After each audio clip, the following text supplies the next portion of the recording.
दोस्तों नमस्कार, मैं अपने YouTube चैनल में आप सभी का स्वागत करती हूं। बेटी विवाह गीत अच्छा लगेगा तो लाइक कीजिएगा, नए मेरे चैनल पर तो सब्सक्राइब कीजिएगा और कमेंट में बताइएगा कैसा लगा मेरा गीत। प्लीज़ आप लोग सपोर्ट जरूर कीजिएगा।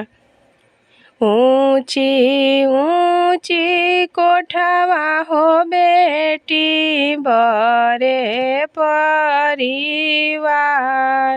ऊंची ऊंची कोठवा हो बेटी बड़े परिवार।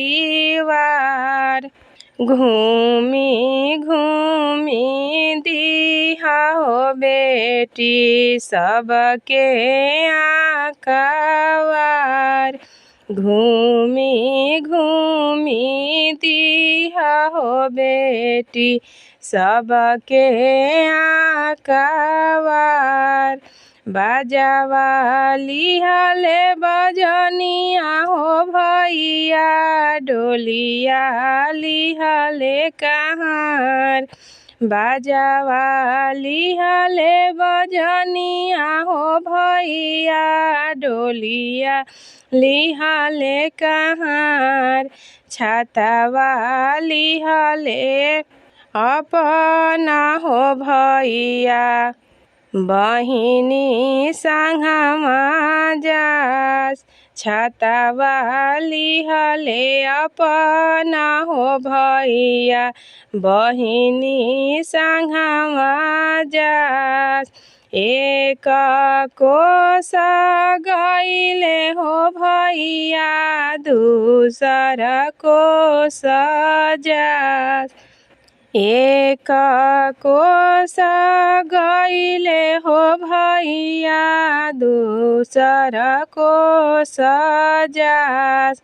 तीसर कोस जब देखली बहिनिया भैया हमार, तीसर कोस जब देखली बहिनिया भैया हमार।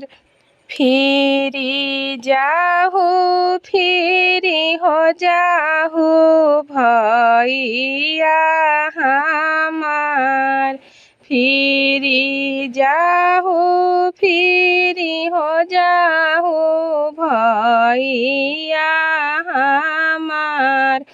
आमा घरवा रोवत होई है दिहा समुझाय, आमा घरवा रोवत होई है दिहा समुझाय।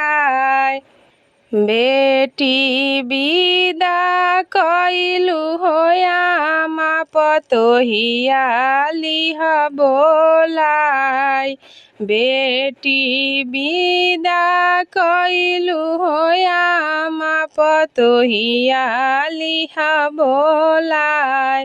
पुतावा पतोहिया होयामा जइबू लपटाय, पुतावा पतोहिया हो आमा जइबू लपटाय।